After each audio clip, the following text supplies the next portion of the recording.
Thank you all for joining me. As I said before, this is the first proper live session that I've done, so I'm really excited, nervous, but really excited. And the video I'll be able to watch afterwards, so don't worry if you need to nip away. Sometimes when I get a little bit excited or passionate about something, I tend to swear a little bit, and I'm really sorry. So if you've got any kids around you, I apologise now, or if you don't swear. Um, and I just want to say welcome. Thank you for coming. It really, really does mean a lot. So I'll just start by introducing myself. So I'm Kim, and I'm from Shropshire in the UK, and I am 31 years old. I have a beautiful son called Rowan, and an amazing partner called James. And when I was about 25 years old, I had I went through a really, really bad time of depression, really bad time. And what was actually happening was I now recognise that I was going through a spiritual awakening. But at the time, I didn't recognise that. And because I didn't recognise that and I didn't know how to handle it, and I wasn't mindful of it, as a byproduct, the depression hit me. Oh, thanks, Kerry. So as a byproduct, the depression hit me, and it was really, really tough. I just had my little boy, which didn't make it any easier.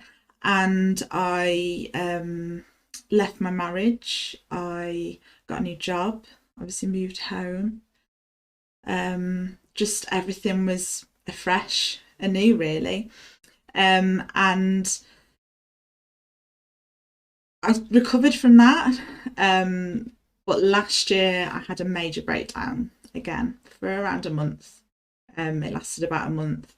And it wasn't necessarily due to COVID or lockdown, but that did propel me into a situation where it like shifted gear for me. That's the only way I can describe it. It shifted gear for me. And within that month, I was in a job that I absolutely hated.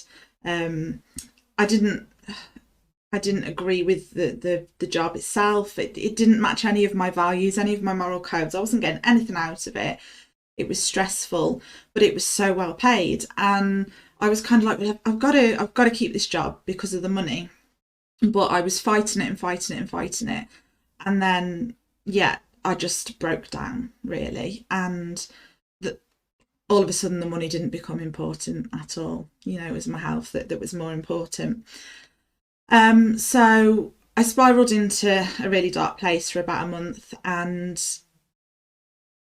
again I felt myself awakening to different views, to different thoughts, to different feelings inside. But I was more aware of it this time, and I've always been a spiritual person. But this time I was propelled in the right direction. Had lots of support around me. My boyfriend was amazing. I found Wicca.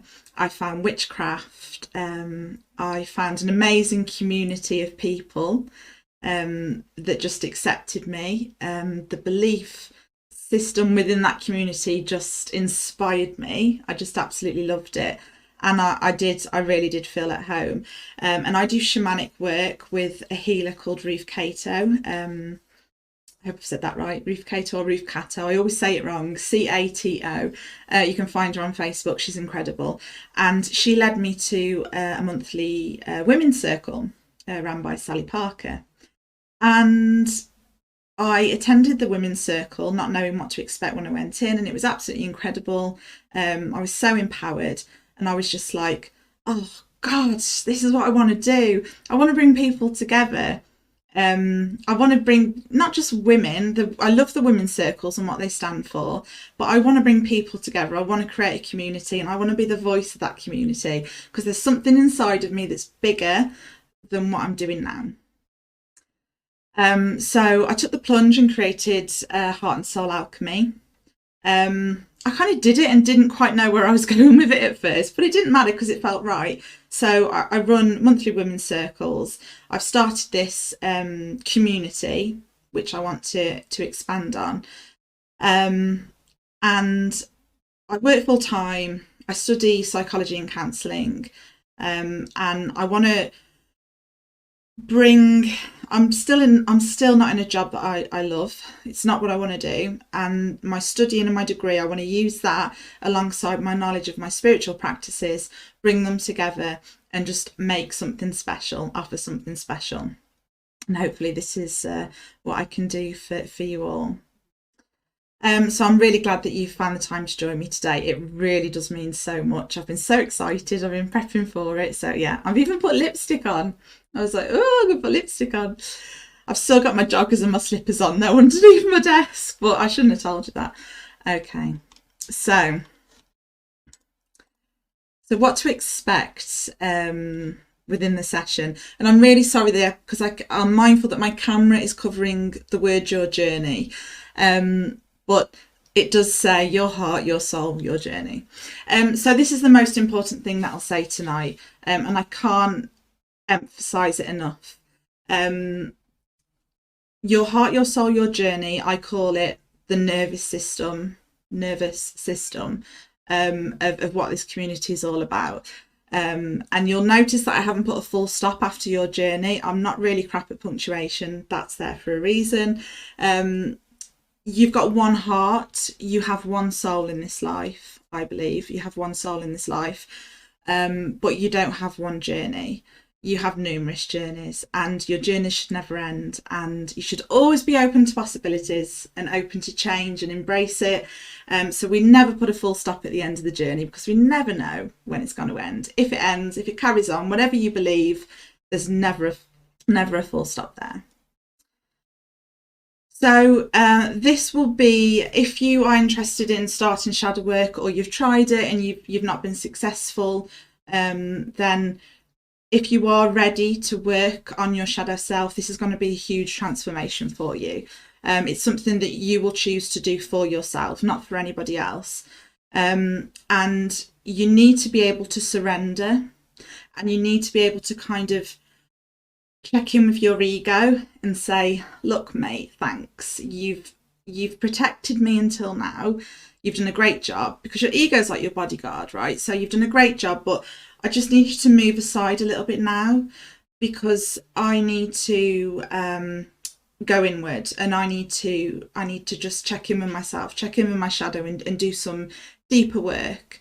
So we still want the ego. The ego is always going to be there, but it's about building a relationship between the ego and the shadow self. It's not always easy at times, and it can be uncomfortable for sure. But the transformation and the awakening that you will experience, whether you approach this from a psychological side or a spiritual side, I'll cover both. The transformation in yourself that you will see over time, it's just second to none. So it's kind of worth that, uncomfortable feeling for a little bit. You will find a new respect for yourself completely. You'll learn to love yourself. You'll learn to set boundaries, which was a big one for me, and I'm still learning now. It's not something that can be done. You can't do it for somebody else. It's such a personal thing, and there's many conversations on community groups and videos out there, and people are looking for the answer. They're like, come on, how do you do it? Just tell me. And it's difficult because it's all about you. It's inner work. Nobody can tell you if you're doing it right, if you're doing it wrong, because there's no right or wrong way. What I'm hoping to do today is share my knowledge with you and some tips that I've learned, and hopefully that will lead you in the right direction and help you. So take your time today, feel it, notice any words that I say. Some words will stick out to you. Some words they'll almost like hit you in the chest. They'll be like, oh, like, yeah, I need a bit of that, or oh yeah, that resonates with me. So if it resonates with you, then it's meaningful. So you need to note it down or think about that and put some more thought into it. Okay, so what is shadow work? So as I touched on before, I like to look at things from a psychological point of view and from a spiritual point of view. And because I know that people like to understand things in different ways. So there may be some of you that have joined today that aren't that spiritual, which is absolutely fine. But you should be able to connect to this as well. So the psychological perspective, the concept was popularised by Carl Jung, who was a psychiatrist and psychoanalyst. And he defines the shadow as the parts of yourself that you reject. So as you grow and learn behaviours, your environment is responsible for shaping your core beliefs. And I'll give you an example of that. So if you have a child in front of you, or you are this child and the child is crying, upset, you may say to the child, right, okay, so if you stop crying now about what just happened, like stop crying, we'll go outside and we'll have some fun. But if you continue to cry, you'll go to your room by yourself. So what we're doing there is we're giving the child an option. The child can either stop expressing themselves, so stop crying, and be accepted and have some fun and have some love, or the child can continue to cry, but if they do so, they will go to their room by themselves and experience rejection. So, we do these things. I do it with, I do it with Rowan. Sometimes I'm like, stop crying, just get up and crack on. But if we suppress that expression, that emotion that they want to release, and we give them acceptance for closing it down, then that's soon going to become a learned behaviour for them. So this, so just to touch back on that. So as they grow, then they will start to think, right, I can't be emotional, I can't express my emotions because that's not a good thing. And their core belief is that they shouldn't cry. So you can see from what's gone from just a conversation between parent and child, and an option that the parent has given the child as a peer, has instilled itself into the child as a learnt behaviour, and then it's instilled itself as a core belief. So that's your microsystem. So you've got your peers, so your parents, grandparents, aunties, uncles, older siblings, that's your microsystem, defining behaviours and outcomes for you at a young age. Then this expands to our exosystem, which is your community, where we live, the community culture, your parents' jobs, your school life and your jobs. So whilst you are mixing socially in parts of this exosystem, you are learning behaviours. When you go to work, you learn that you have to be on time. If you're not, you get penalised for it. You're the bad person. It's all things like this, day-to-day things that happen, and we learn behaviours in different environmental settings. And then finally that expands to our macro system, so we get wider and wider and wider, and that's our culture and our history, which itself comes with different belief systems and values. So that's the psychological viewpoint. And from the spiritual,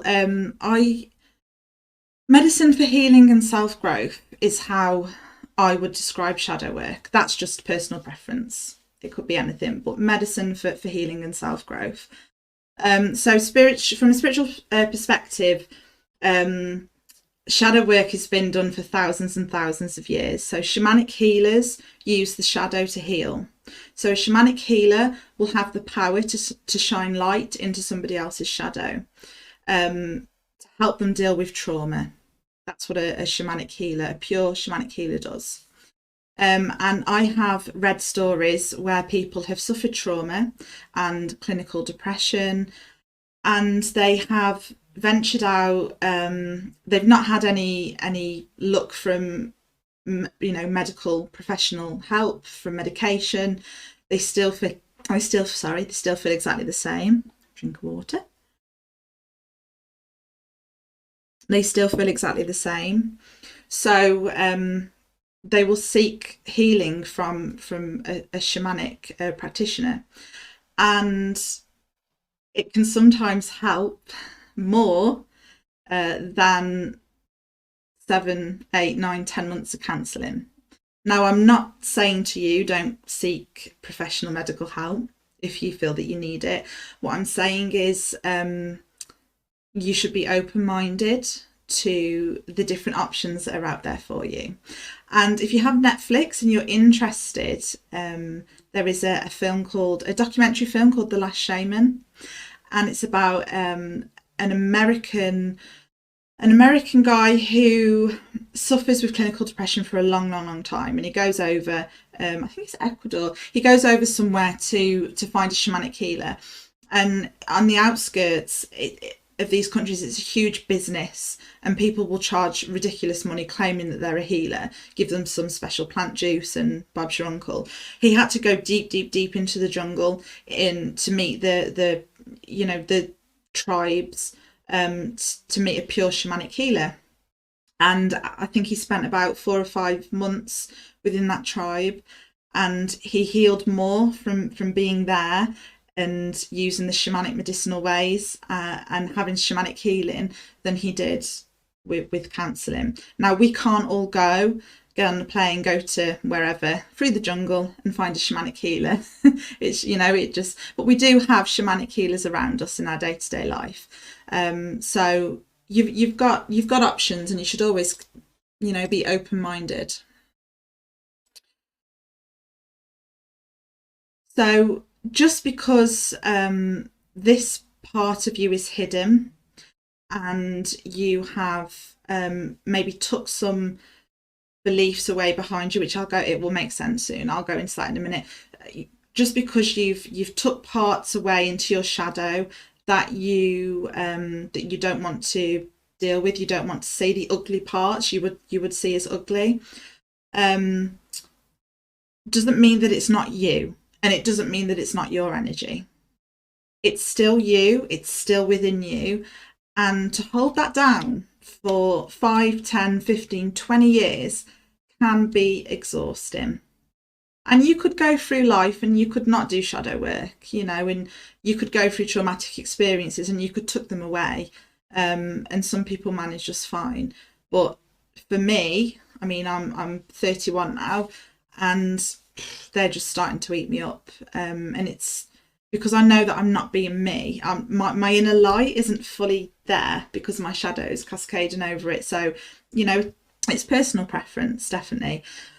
I want you to have a think about this sentence when it shows on the screen for you. So let's stand between the darkness and the light without judgment, so we can experience what it's like to be fully human. And I want you to have a think about what that word means to you, what that sentence, means to you. For me, it's personally, the word that sticks out to me is judgment. For you, it could be fully human. What does fully human mean to you? What does that mean to be fully human? Darkness and light. What do you see as darkness, and what do you see as light, and how do you perceive those within yourself? And if I asked you today, how many of you have judged yourselves? I can probably confidently say all of you, and I do it all the time. And it's so hard to practice non-judgment. It's so bloody hard. And for me, it can be anything like, I'll get into bed at the end of the day, and then my mind will start saying to me, my ego will start saying, you've not been that productive today. No, you read that book, popped out to the shops, could have done a lot more in that time, you could have done some extra studying, and then I'll start making myself feel bad. Okay, or it could be that I've cooked Sunday dinner, and then my ego starts going, those roast potatoes aren't up to standard, you're usually doing better than that. And why am I judging myself? Like, the bloody roast potatoes, I'll serve them to James, he will eat them and enjoy them, it doesn't matter. But we create self-judgment, and it's because many of us are working towards some kind of standard that just does not exist, but we're working towards it.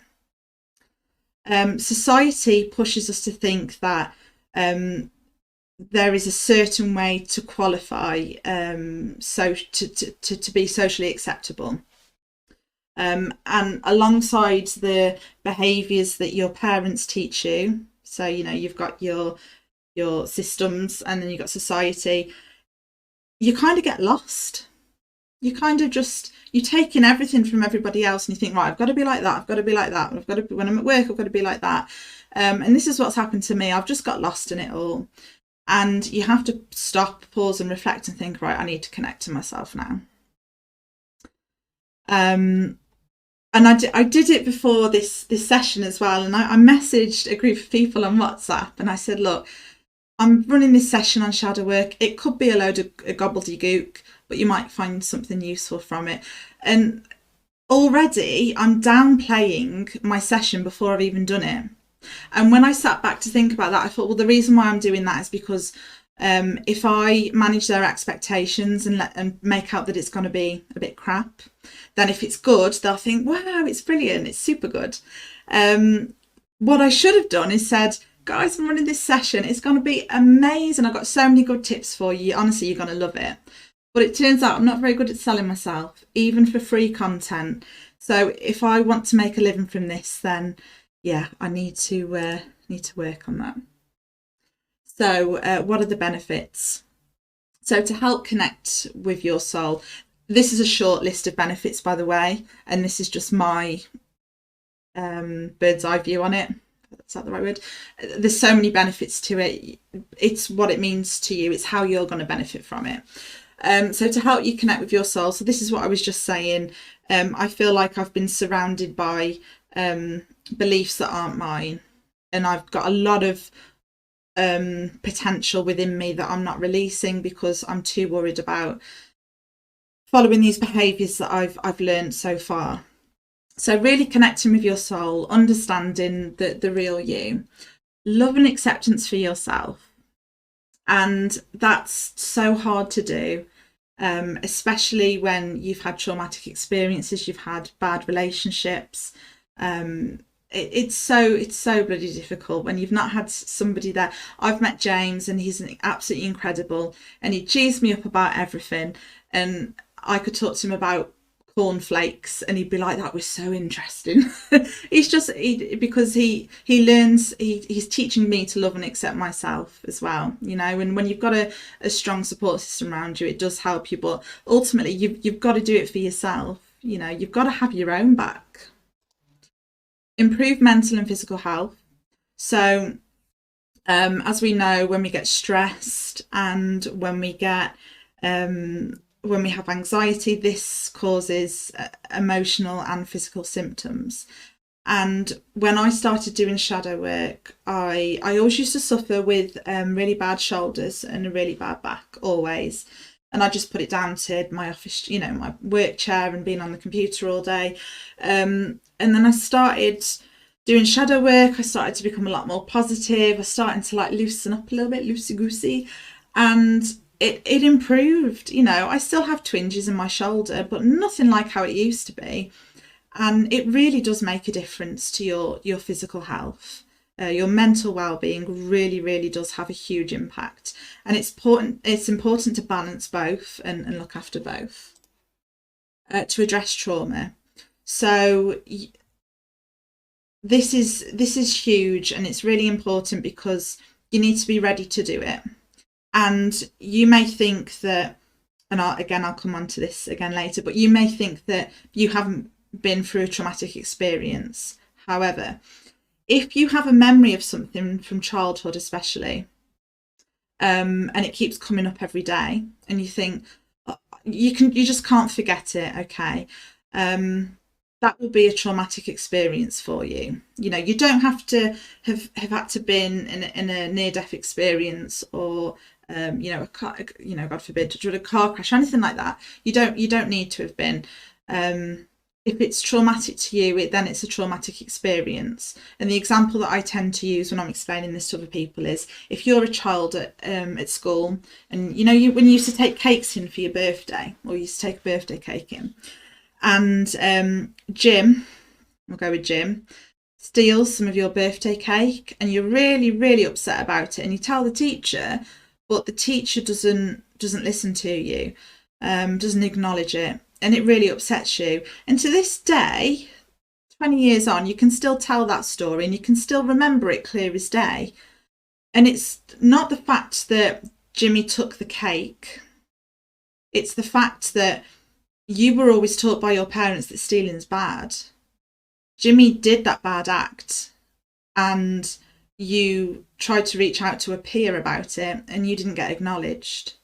So subconsciously you've always remembered that. So that's a traumatic experience for you. And then that can grow then, you know. And I have a really bad thing where if I'm talking to someone and I think people aren't listening to me, I get physical symptoms, I get really angry. I'm like, listen to me. So you need to be mindful that it doesn't have to be, you know, a huge experience, a negative experience to be classed as trauma. Healthy relationships, of course. Any changes that you make to yourself, you're going to be more positive, which is going to have a positive impact on your relationships with your partners, with family, friends, at work. You just wait, and people will start seeing a difference. You just wait. What have we got? Confidence in yourself. So this was a big one for me. Definitely confidence. I was very confident when I was younger. My confidence got knocked back when I went through a really bad relationship, and then my confidence is rebounding slowly again now, because of shadow work. And it will aid in allowing deeper connections with people as well. It really will. If you're at one with yourself and you're connected to yourself, then people can come closer to you and people can truly connect with you on a really, really deep level. And that's just something special for sure. And you'll recognise your boundaries as well. So if you're a people pleaser, and I'm sure there's loads of people out there that are people pleasers, I definitely am, your boundaries just they go out the window. They're definitely behind you, because you're more focused on pleasing that person, whether it's your boss, your friend, your partner. Doing this work, you'll start to recognise your boundaries. Okay, so what does shadow work mean to you? So it's important that regardless of the definition, anything that we spoke about now, you do need to spend some time by yourself really thinking about what shadow work means to you. What it means to you personally, and you could set an intention, and your intention could be, I'm going to use shadow work to heal some trauma that I've been through, or to heal some wounds that are still open. I'm going to use shadow work to become a better version of myself.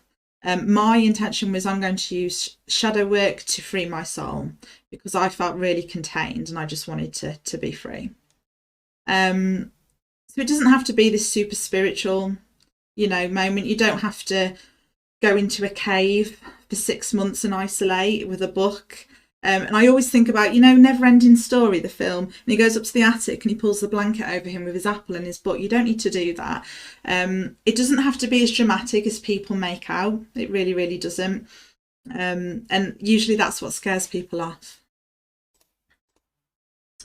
So how does your shadow appear?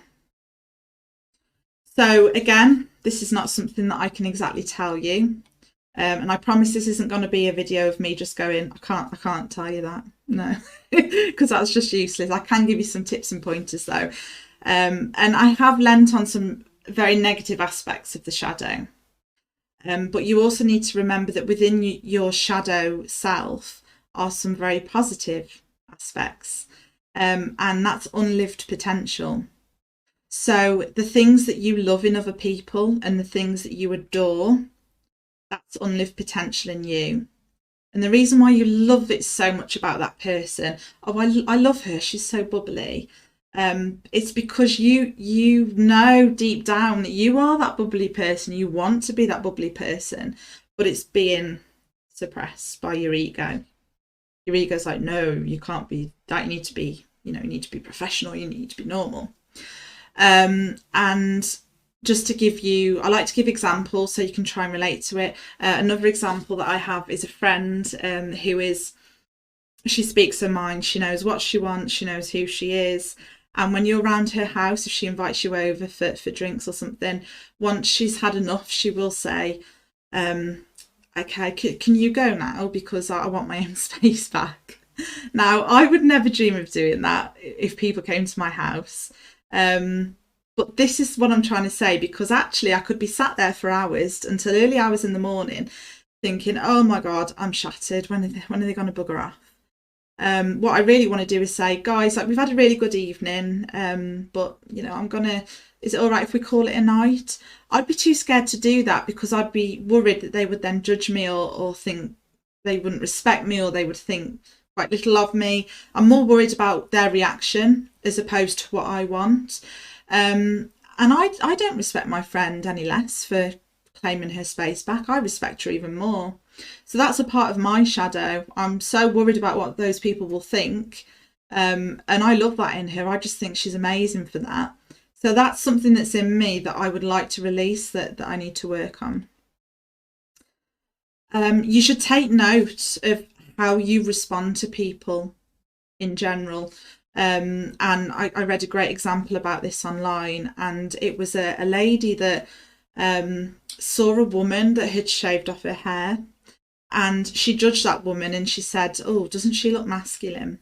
But actually, after reflecting on seeing that woman for the first time and reflecting on, how she felt and why she had those thoughts and feelings, it was actually because she was quite jealous that this woman was so in touch with her feminine energy that she didn't feel the need to have long locks to show her how feminine she was. She shaved it off. She knew she had that feminine energy. And this woman that had judged her was actually realizing that she was scared of not having that feminine energy, and she was afraid of exploring her own masculine energy. Now, that's come from her judging someone for shaving their head. So you can see how things in our daily life, we need to be mindful of them, because they will always lead back to something bigger. We must remember that nothing can erupt inside of us, inside our hearts or our minds, without there being a seed. So there has to, if you have a thought about it, if you feel something around it, there has to be something there that you should explore. You may find yourself blaming the external environment. You may be approached and someone may say, do you work out? And you could say, oh no, because the thing is, I live in Shropshire and it's always raining and the pathway's rubbish and the gyms are really expensive, and I could work out at home, but I haven't really got the time, the kids, and yeah, so no, I don't work out. Now, what you really want to say is, no, I don't work out because I can't be bothered. It's not something on my to-do list at the minute. I'm not fussed about working out. But what you've done there is you've used the environment and external circumstances, such as the weather, the terrain, the expensive gyms, the busy household, to mask that, to make it sound more, what's the word? Not fruitful. To make it sound more acceptable. So the person receiving that message at the other side will say, oh yeah, I can see, yeah, I'm not surprised you don't work out with all that going on.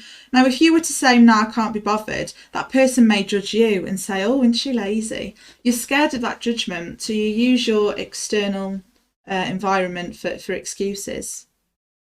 Self-sabotage is a huge one. And often when people get comfortable in a relationship, they will, especially if they've had traumatic experiences in previous relationships, they'll start looking for something that's wrong. They'll start looking for issues maybe that aren't there. And they may even start believing it as well. And this is because the trauma has been hidden in the shadow. It's been pushed to the back. And the ego's like your bodyguard. Your ego's, I'll protect you, don't you worry. Yes, there's definitely something going on here, because last time when this happened, I remember how you felt. So I'm just going to bring that emotion back up for you again, so you can feel that again and remember. And it's probably going to be the same as last time, actually. So your ego is almost like egging you on. you need to just stop. It's super, super hard, but you need to stop and say, I just need some time to focus on myself. Thanks, ego. I appreciate you trying to protect me, but hold on a minute. Let's have a think about what the real issue is here. And I went through that really bad experience. Let's work on that, and let's just give it a bit of love and acceptance and heal that trauma. And maybe if I can accept it and do that, I can move forward. And let's give this relationship a chance, and we'll see where it goes. A quick drink. Okay, projection. This is a super difficult one to master. This is one I do a lot. Usually my boyfriend gets it in the neck. I'll give you an example. So projection is when our reactions towards other people's characteristics is a direct manifestation of the shadow. Okay, so I will say to my boyfriend, right, we're going to Aldi in 20 minutes. Get yourself ready. We'll go get the shopping done and we'll get back. When that 20 minutes comes, I'm a super organised person, and I'll be standing at the back door with the keys, the bags, the masks. I'll be ready to go. And he will still be like mulling around the house, just doing what I see as nothing. And I get so angry at him and I start saying horrible things to him. I don't mean to do it, but I'm just like, James, get your shit together. Like, you can't carry on. You can't go through life being this unorganised. You just can't. You're never going to get anywhere. So I'm like saying all this horrible stuff to him. Luckily, he just ignores it and he shuts off. I'm saying this stuff to him. And what's happening is I'm so jealous. Deep down, I'm envious and I'm in awe that he is so chilled out and he can just take life in his stride. He can just do his own thing. He's not constantly on the go. He's not rushing. He's not pressured to do stuff all the time. And I'm in awe of it. So that's unlived potential. I want to be like that, but my external circumstances, mostly work really, has kind of I've got to learn behaviour now that it's not suitable to be late. You're not seen to be a good person if you're late. That's probably one of my core beliefs, which is ridiculous really. So yeah, how you project that onto people, very, very difficult one to get a grasp of, but once you do, you'll start noticing. And if you've got a really supportive partner or friend who can politely point it out for you without making you angry, then that's even better. One more example of that I'll give you is, I'm sure my mum won't mind me sharing this. It's only going on FaceTube.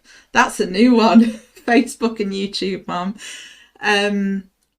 When my mum and dad used to have tiffs and arguments, my mum would blank my dad for a day or hours, and that became a learned behaviour of mine. So when I then grew older, I was a hormonal teenager, a little rascal, and me and my mum would clash and have arguments. We would both ignore each other for days at a time, and it could go on for weeks. We would completely blank each other out, and I've brought that into my relationships. And what I do is I do it as punishment. So if me and James have an argument and he upsets me, I will use the silence as punishment because I want him to know that he's hurt me. And I'm not kidding. I think he tested it the once and I didn't talk to him for like 9 hours. And it was only because he came to me that we sorted it out. And he said to me, like, you're not just punishing me, you're punishing yourself as well, because you sat there for hours up on end, worked up, thinking about it, going over and over again. I would rather you shout at me and express your emotions, tell me what's wrong, than keep it all inside. And that was a huge lesson for me. And once he politely pointed it out to me, I became mindful of it, and I don't do it anymore. We very rarely argue, but when we do, we sit down and we talk about it. And I now have a voice, and I don't know if it's my guide or I don't know. I have a voice that says, right, go on, go and talk to him, go and sort it out. And I follow that voice now and I do it, and it's so much better. And And it's because if I was to erupt and have a go at him, I don't want to be seen as some crazy lady. My ego's like, no, you need to, play it cool, act cool. You're not that angry person. When actually inside, I'm like, oh, I'm so angry that he's left his socks everywhere. So you just need to share that. You need to share it. And as I say, if you've got somebody that helps you to identify it, then that's even better. So in summary, when you notice ugly parts of yourself, that's when your shadow appears. When things come up that you think, oh, I don't really like that about myself, and that can come up as anger, jealousy, depression, addiction, codependency, victimization. What else we've got here? Bitterness as well. You could be bitter about, when people book holidays and they put their holiday countdown on Facebook. And it's like, woo, 475 days to go on the countdown. And you think, oh God, I haven't got a holiday booked. Why? It's not fair. I'm so jealous. Turn that around. Turn that bitterness and jealousy around, okay? And turn it into something positive, ambition. You obviously want a holiday, so start saving. Start planning a holiday, start planning put your energy into planning something instead of just feeling annoyed at Barbara who's got 475 days to go. And then once your holiday's booked, you can put your calendar on and you'll be happy. So there are lots of ways that the shadow can appear, and I literally could do a 2-3 day workshop on it. I do have a little surprise for you at the end of the video. So don't worry too much if you thought, oh, that bit was a bit short. Don't worry about that. I have a surprise for you. So how to start shadow work. I hope that you're still with me. I'm not sure how many people I've got. I hope you're still with me and enjoying it, and it's not gobbledygook. If it's gobbledygook, let me know and I'll go and cry in my pillow. And before I go into how to start shadow work, I just want to touch on something really, really quickly. My eyes have been opened to the power of the divine feminine and menstruation, and learning about your menstrual cycle. If you haven't done it yet, you should do it. And I'm not talking about the basics, I'm talking about the power of the menstrual cycle. It doesn't matter whether you have a menstrual cycle or not. If you haven't, then you can use the moon as your cycle. It still works in the same way. It's amazing. So the power that women hold inside them is immense, and it's absolutely closed down by society, and we are taught that our bleed is something to be embarrassed about. So society has created names for it, phrases. She's on the blob, it's the time of the month, don't talk to her, pass her the chocolate. And it's actually really disrespectful.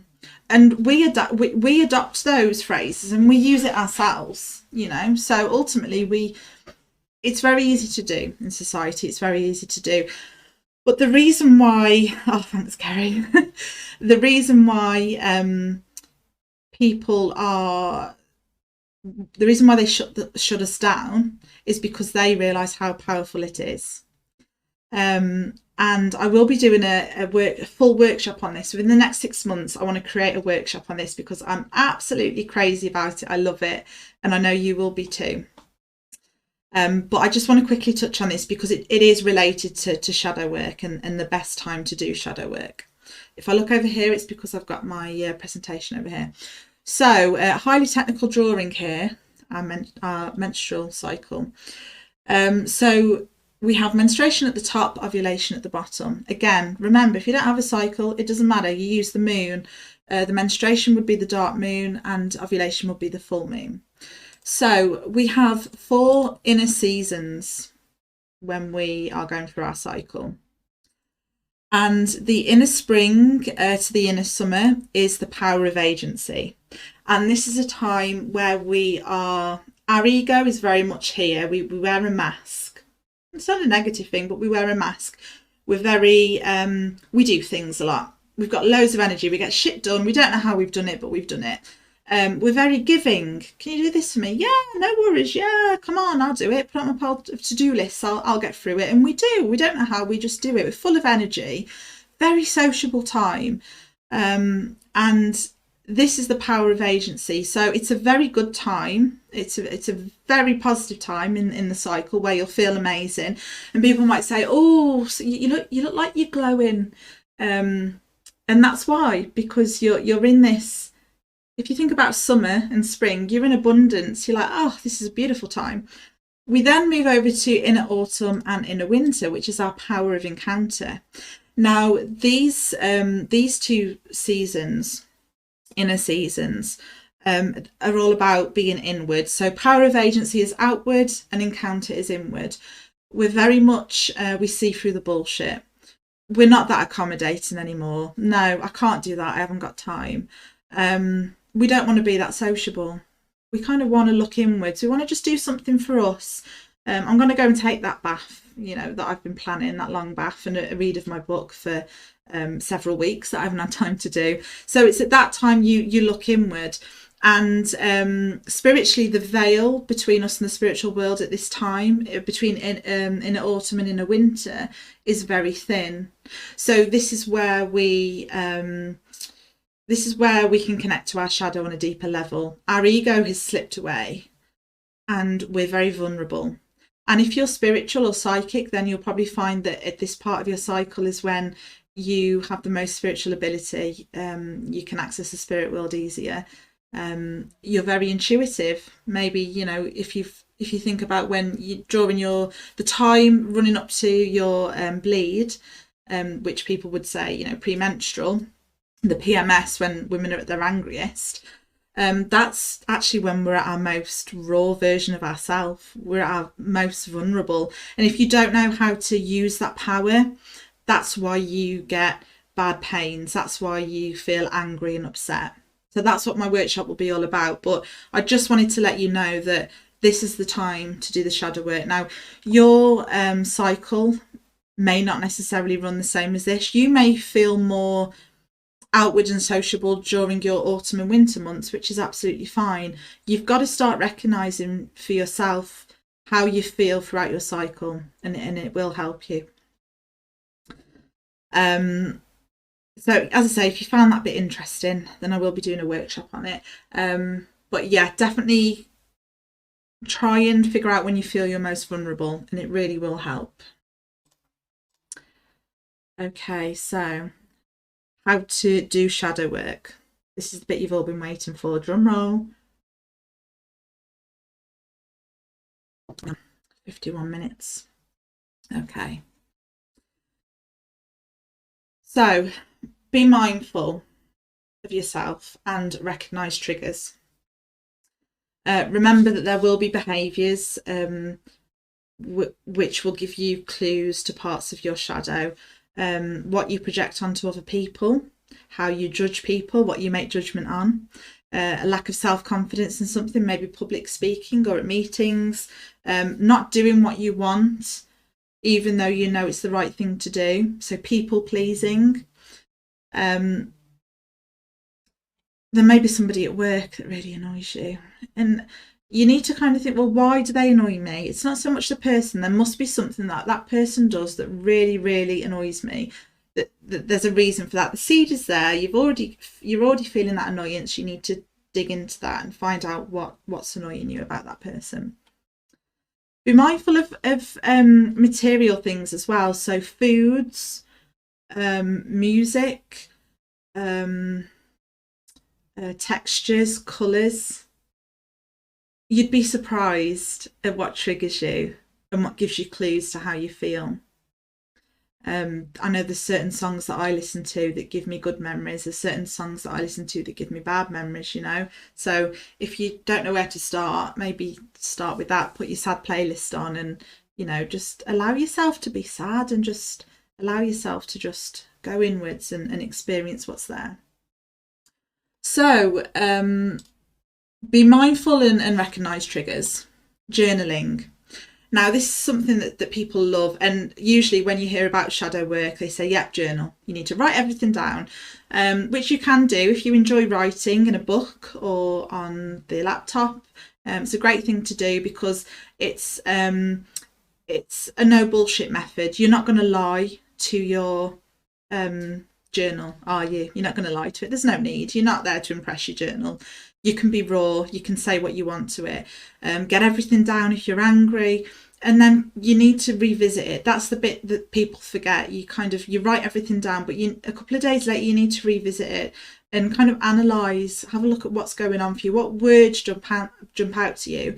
And if you haven't got time to journal, another good idea is to video record yourself, which is a little bit weird, but it can work. So for example, if you are angry, you've just finished work, especially a lot of people are at home. So you've just finished work, you're absolutely fuming because Jim put you on mute in that meeting. I don't know why Jim's still here. You went to school with him, and he's also working with you now. He won't leave you alone. So you're really angry, you're really, really pissed off at Jim.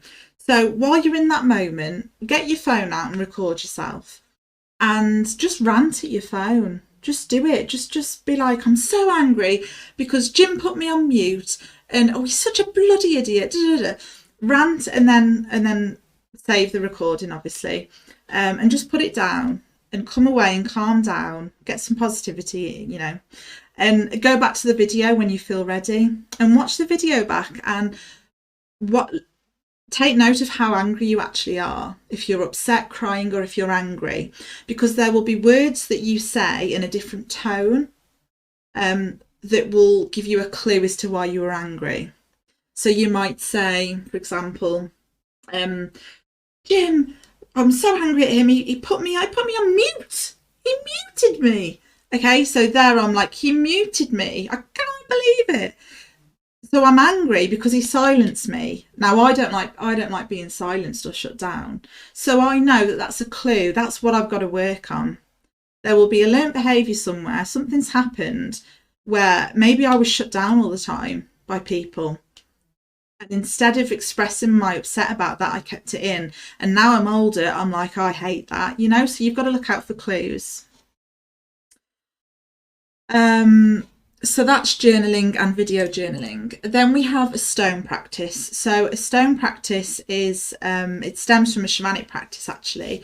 This is good for people who like to meditate. Maybe you need something physical to work with.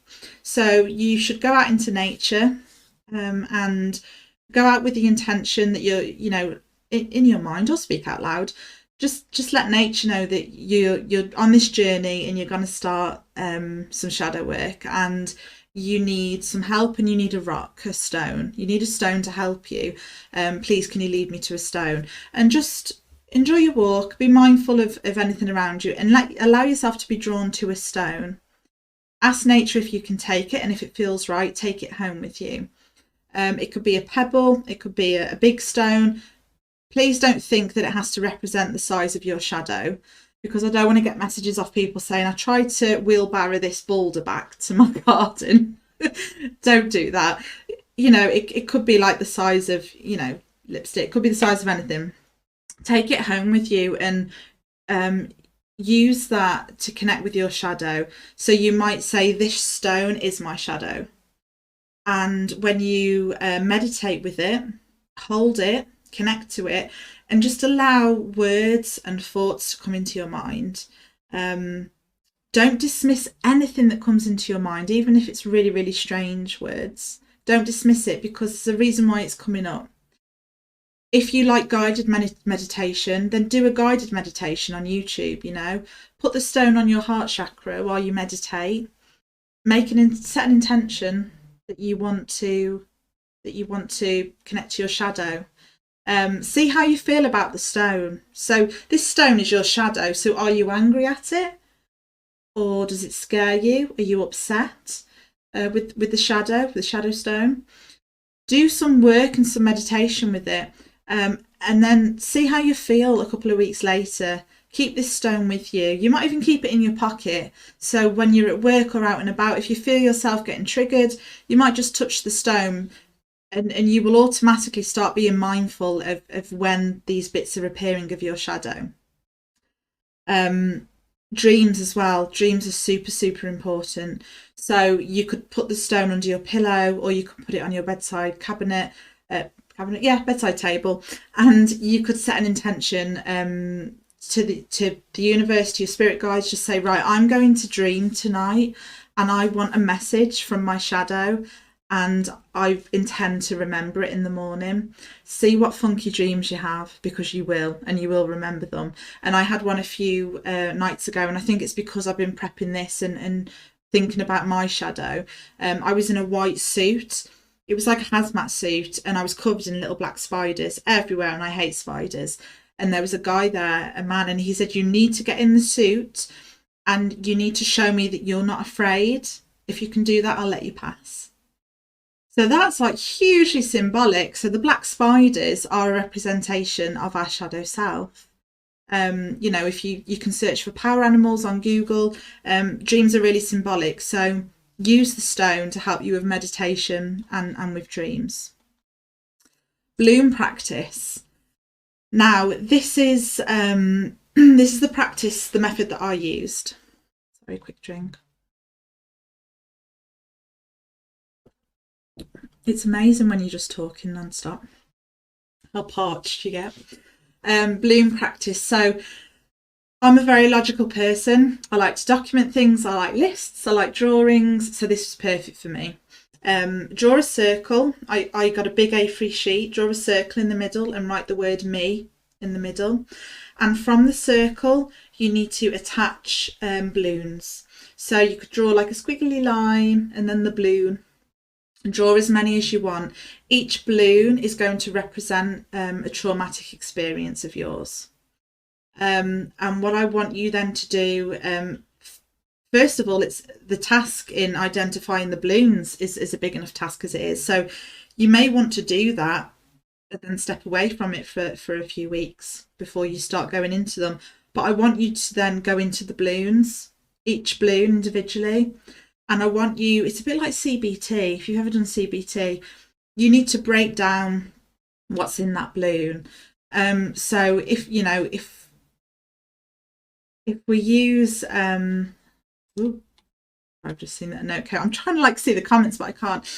If you use if you use the example of Jimmy and the cake, the traumatic experience written on the balloon would be Jimmy stole my cake. But when you go into the balloon, you need to kind of figure out, okay, so that was the situation. How did I feel when Jimmy stole the cake? I need to go back to when I was younger. How did I feel? Bloody hell, I was really upset. Emotions. How did I feel physically? Do you remember any physical symptoms? You might not when you're younger, but you might do if it was extremely traumatic. Note down your symptoms. Note down how it made you feel at the time, and if that you feel that links to any behaviours that you have right now. Are you really scared of sharing food now? That could be why. Are you really annoyed when people don't listen to you? That could be why. So you need to go into each balloon and you need to work on it. Now this could take years. I think I've done about 3 or 4 balloons. I've got quite a few on there, but I've done about 3 or 4 balloons, but they were big balloons. And then what you need to do when you've worked on them, you need to rub them out with the rubber, or physically cut them off the piece of paper, or just blow a balloon up and write on there, Jimmy stole my cake. Let it float off into the air, or when you stamp on a balloon and it squashes up and distorts, and aggressively stamp on it until it pops, whatever floats your boat. You just need to release that balloon. Once you've worked on it and you've figured it out and you've got enough from it, you need to release that balloon. I love that method. And then finally, acceptance and love. So this isn't the least important. That's not why it's at the bottom of the list. It's probably the most important. You can't dwell on what's happened. You can't unsay things that have been said. You can't relive a day that's been lived. And if you're still feeling guilt over a situation that happened 10 years ago, you can't change it. So you need to give that situation and your past self, your shadow self, a little bit of love, and just say, don't worry, it was 10 years ago. Like you were a bit naive, you were excited, you didn't know what was going to happen. Just give yourself some love, because you can't be carrying that guilt from that long ago. And that's something that I've personally learned, because it will weigh you down like a mother chucker. It really, really will. And it affects you in so many ways you don't even realise. If you shout at the kids, sometimes we'll do it. If you shout at the kids if they're being noisy, stop being noisy, I'm trying to concentrate. Da-da-da. Are you actually angry that they're being noisy, or are you just feeling a bit sad that you can't go and join in that fun because you've got to sit and work? It's just about being mindful, but then also recognising, well, actually I've got to work. So compromise with yourself. I'll do 1 more hour and then we'll go and do something fun. Acceptance and love, that's a big one. So that brings me to my last slide. How am I doing? Oh, 1 hour and 4 minutes. I'm sorry, I was really trying to keep it within an hour, but I do love to talk. So I just want to reiterate a few things then. So shadow work you do is not for anybody else. It is for you. This will be part of your transformation. You need to enjoy it. Don't be scared. Don't be scared. Surrender. Okay, just surrender yourself. Even if it's little by little oasis, just surrender yourself. It's not this big scary thing that everybody makes out, okay? It's really not. It can be difficult, but as I say, you don't need to go into a cave for 6 months. It's not like that. At times you're going to feel vulnerable. Of course you are. And it's never easy addressing trauma. Never easy. Do it in your own time. Don't rush it.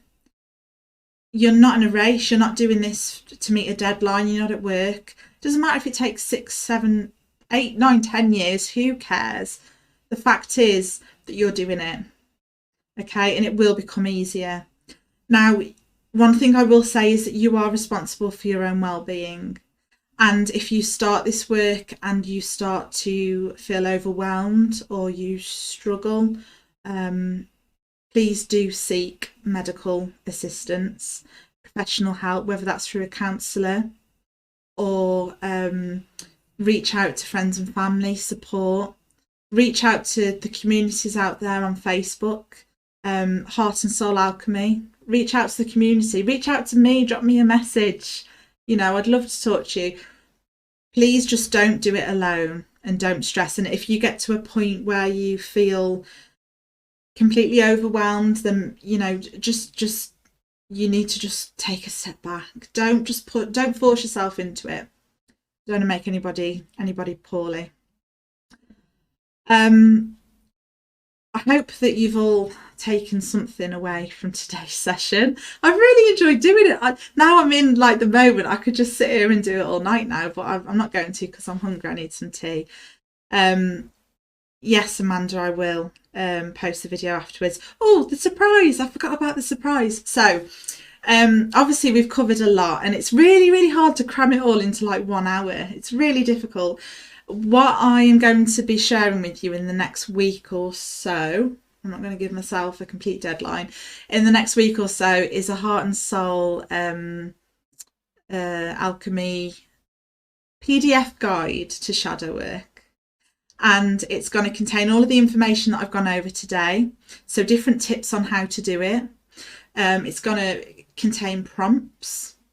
It's going to contain some self-care tips. It's going to contain some positive affirmations. You can print it off. You can use it as a guide, or you can, just print it off and physically write in it. It doesn't matter. I don't care how you use it. But yeah, definitely, I'm gonna share that with you towards. No, I'm not going to give you a date. No, I said I wasn't going to do that. So I will share it with you soon, coming soon. So yeah, hopefully you'll find that useful. And in the future, I will be, hopefully, fingers crossed, holding one-to-one sessions for shadow work where we can sit together, have a conversation about what you want out of shadow work. I can help you sometimes you do need somebody to look into the kind of work you're doing, just like a counsellor, you need somebody to just have a different perspective from the outside. So hopefully that will be services to come in the next 6 to 12 months. So I will share that with you. And I do have one favour to ask you, please, if I may. I'm not interested in having hundreds and hundreds and hundreds of followers on Instagram or Facebook. However, I do want to grow this community, and I do want to get out there more, and I want to share my love and share my tips and get some tips from you guys as well. This is a community, it's give and take, I want to learn things from you as well. So please, can you share the group with friends, family, colleagues, anybody that you think may benefit from it. And on the group as well, feel free to post stuff. It's always me putting stuff, put something on there. If you've got something positive to say, whack it on there. If you want to have a moan, whack it on there. And just finally, don't forget, I do run women's circles as well, every month. The next one is the 23rd of April. So if you are interested in understanding more about what the Women's Circle is, there is a video within the group anyway, but just drop me a message, give me a shout, and I can let you know. And I'll just quickly go through your comments just to see if I can help anyone, just in case you did have any questions.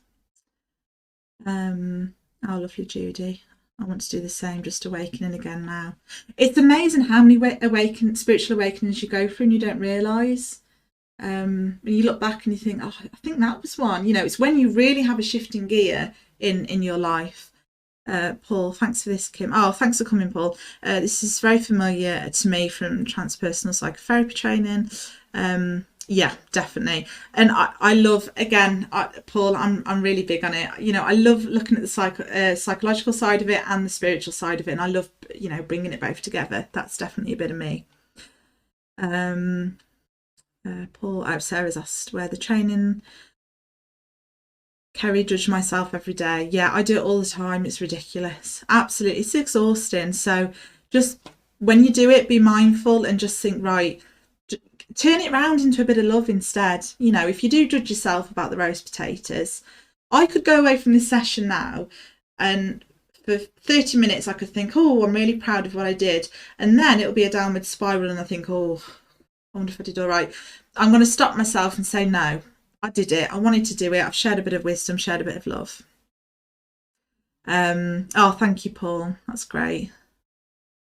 Lovely, Kerry. Hopefully, Kerry and Amanda, hopefully you'll get something from the guide that I share as well.